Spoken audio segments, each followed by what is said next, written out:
Bismillahirrahmanirrahim. Alhamdulillahirabbil alamin.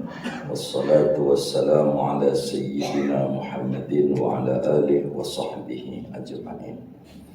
An Abi Hurairah radhiyallahu anna Rasulullah sallallahu alaihi wasallam qala man kana yu'minu billah wal yawmil akhir falyaqul khairan aw liyasmut. Wa man kana yu'minu billah wal yawmil akhir falyukrim jarah wa man kana yu'minu billah wal yawmil akhir falyukrim dhaifah. Rawahul Bukhari wa Muslim. Dari Abu Hurairah radhiyallahu an bahwa Rasulullah sallallahu alaihi wasallam bersabda, siapa orang beriman kepada Allah dan hari kemudian, maka hendaklah ia mengucapkan yang baik atau ia diam. Barang siapa beriman kepada Allah dan hari kemudian, maka hendaklah ia memuliakan tetangganya.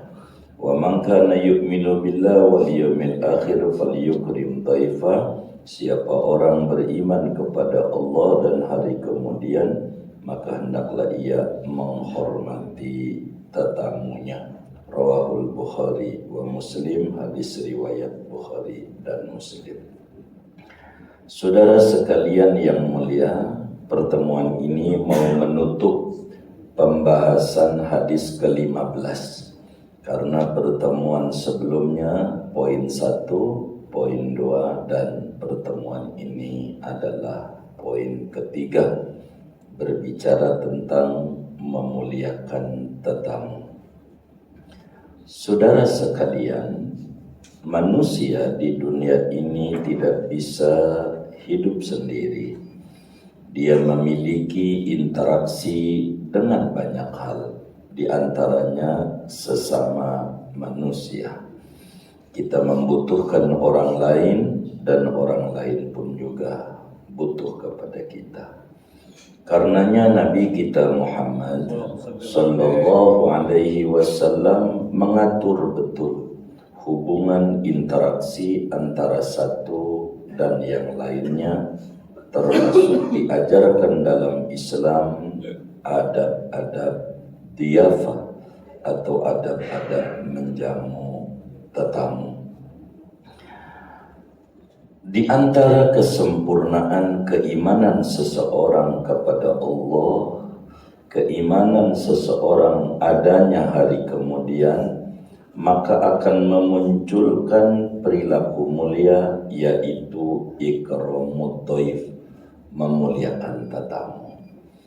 Kita berbicara asalnya dulu sebelum paparan hadis ini lebih luasnya. Saudara, kita ini ada di dunia bukan mau kita. Tidak ada semua yang hadir ini dulu berencana, bercita-cita mau ada di dunia. Pernah enggak dulu begitu? Enggak. Sampai dulu dari kecil pengen kerjanya di BPJS. Ada enggak begitu? Enggak juga. Maka saudara, kita hadir ini adalah sebagai tetamu di jagat raya. Jagat raya. Tuan rumahnya adalah Tuhan semesta alam, Allah Jalla Jalaluh. Dia tuan rumah. Maka Allah Subhanahu wa ta'ala sebagai tuan rumah menyiapkan fasilitas hidup kita sebagai ikramud dhaif, akhlak Allah, memuliakan tetamu.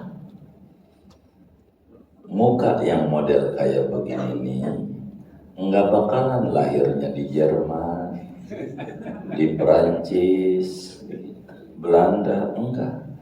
Sebab muka model kayak begini nih, walaupun udah habis roti 2 kali, ditanya udah makan belum?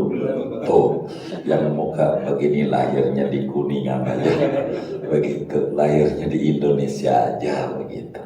Muka begini ini model mukanya nasi uduk sama semur jengkol dah, begitu. muka begini. Jadi fasilitasnya sudah diberikan sebagai ikram dhaif, memuliakan tamu.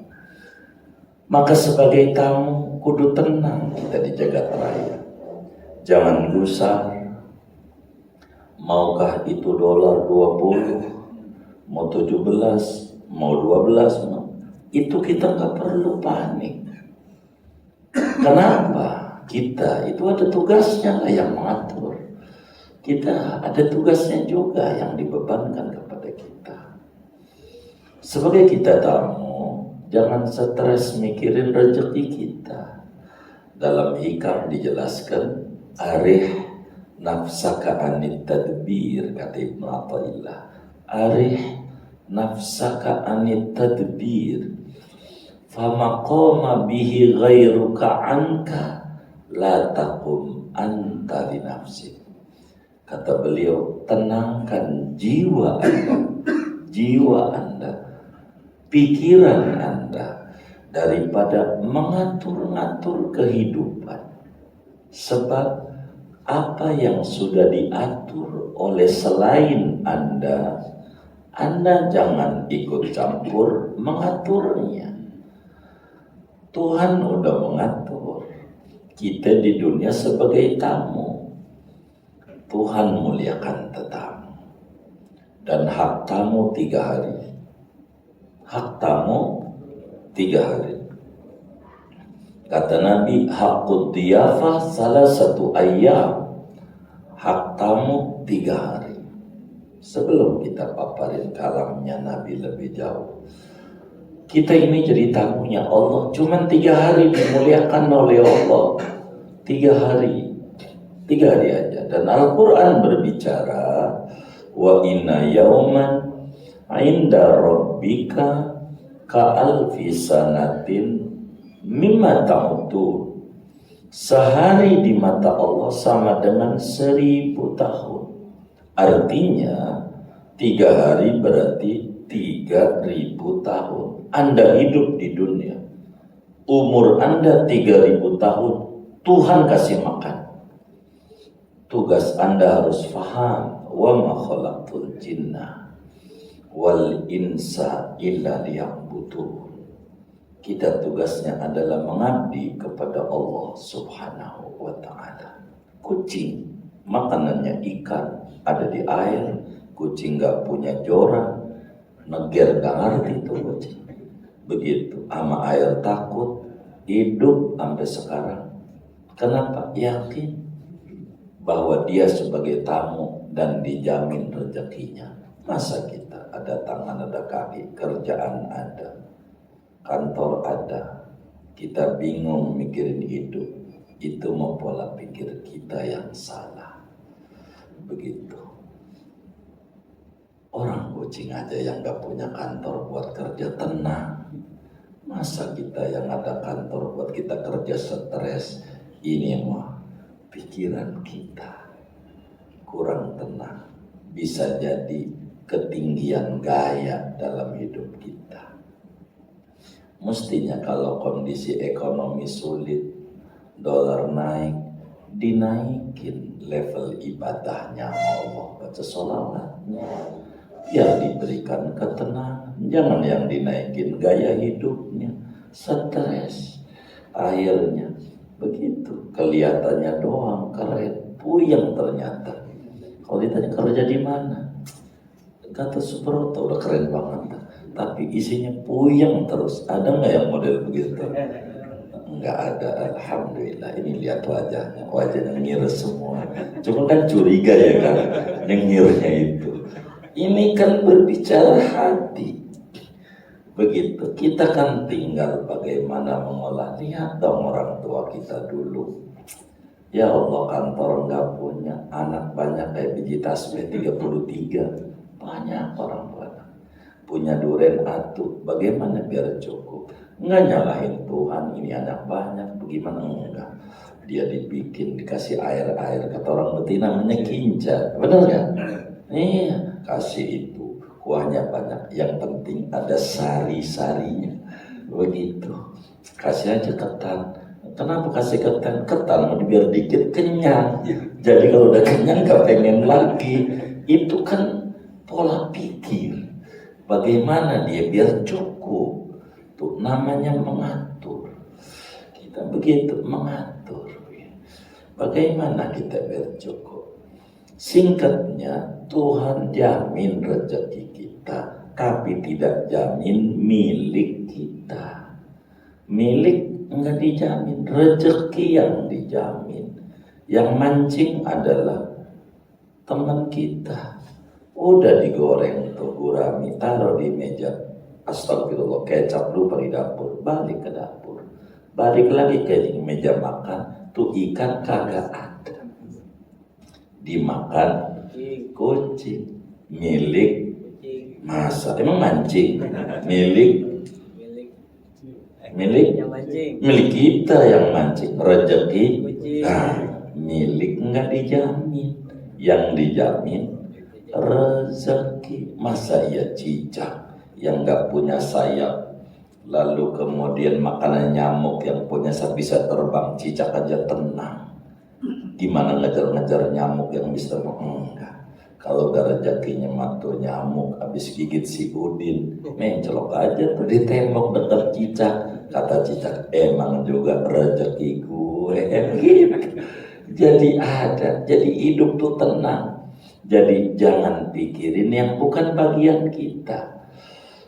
Pahami bahwa kita boleh saja tidak tahu alamatnya rezeki kita di mana, tapi yakini itu rezeki kita, tahu alamat rumah kita, alamat kita. Jadi hidup harus disertai ketenangan. Karenanya Allah pesankan kepada kekasih mulianya Nabi Yuna Muhammad sallallahu alaihi wasallam, di mana Nabi bersabda dan sabdanya, wa ma yantiqu 'anil hawa in huwa illa wahyu yuha. Nabi tidak bertutur berdasarkan selera hawa nafsu, tapi berangkat daripada wahyu dari Allah. Maka kalamnya Nabi mensyarahi firman Allah, memaparkan dengan gamblang firman Allah.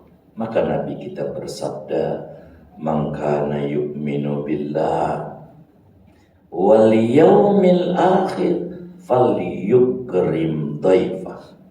Nabi Yuna Muhammad sallallahu alaihi wasallam menjelaskan dalam hadis, barang siapa beriman kepada Allah, barang siapa beriman adanya hari kemudian, hendaklah dia memuliakan tetamunya. Pesan Nabi, siapa orang betul-betul pemeluk agama Islam, lalu dia percaya kepada Allah, percaya adanya hari kemudian, dia hendaknya menempuh jalan-jalan orang mulia. Bila ada tamu datang ke rumahnya, hendaknya dia muliakan, kata Nabi. Maka pertanyaannya, menjamu tamu itu kebaikan kitakah atau hak daripada tetamu yang datang? Saudara, ini Nabi menyampaikan bahwa tamu ada haknya. Jadi kalau ada orang main ke rumah kita, ucap salam, datang, jangan kita buruk sangka. Mau ngobrol bentar dulu kamu duduk, kita ambilin minum. Apa kayak teh kayak kopi kayak, minimal air putih, kasih minum. Tamu tuh gampang ngobrol, mau gampang. Muliakan dulu tamu, gampang ngobrol. Nanti udah dimuliakan tamu, baru dah tuh ngobrol. Itu mau tamu, ya Allah, ngobrol sampai berbusa. Kata tamunya, saya mau pamit. Dia tuan rumah nanyanya begini, enggak ngopi dulu. Itu tamu bingung jawab. Dijawab iya, enggak. Dijawab enggak, emang juga enggak. Gitu, ini tuan rumah kurang ajar. Jangan pakai enggak ngopi dulu. Dibilang enggak ngopi dulu. Iya, enggak. Gitu, enggak, ya enggak. Jangan, udah mau pulang aja berbusa baru ditawarin minum. Ini namanya tuan rumah tidak mengerti ajaran Sayyiduna Muhammad SAW. Tamu, hormati dulu. Saya tuh kalau ada tamu main ke rumah, mau ngobrol aja saya sering kibulin.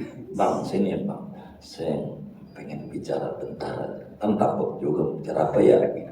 Padahal saya suruh nyentong atau makan. Adab Islam itu begitu. Muliakan tamu. Begitu, muliakan tamu. Muliakan. Bikin acara aja. Saya acara besar majelis biasanya minggu akhir Jumat akhir. Ada orang mau ikut hadir maulid, gampang hadir. Lo makan dulu. Kalau udah kenyang, lo mau ngomel mau tidur mau dengerin ceramah juga enak. Kalau kenyang, kalau lapar mau uring-uringnya, jadi kasih kenyang dulu orang. Begitu. Falyukrim dhaifa, muliakan para tetamu. Ini ajaran-ajaran yang diajarkan oleh Nabi Yuna Muhammad sallallahu alaihi wa alihi wa sahbihi wasallam. Karena itu dalam satu hadis Nabi Yuna Muhammad sallallahu alaihi wasallam bersabda, "In nazaltum biqaumin fa'muru lakum bima yanbaghi lidhaif faqbalu." Kalau kamu mampir pada satu masyarakat, suruh dia menunaikan hak-hak tamu. Kalau dimuliakan, terima. Jadi kita ini disuruh kalau ada tamu jangan buruk sangka. Apalagi kayak orang haji ini sekarang.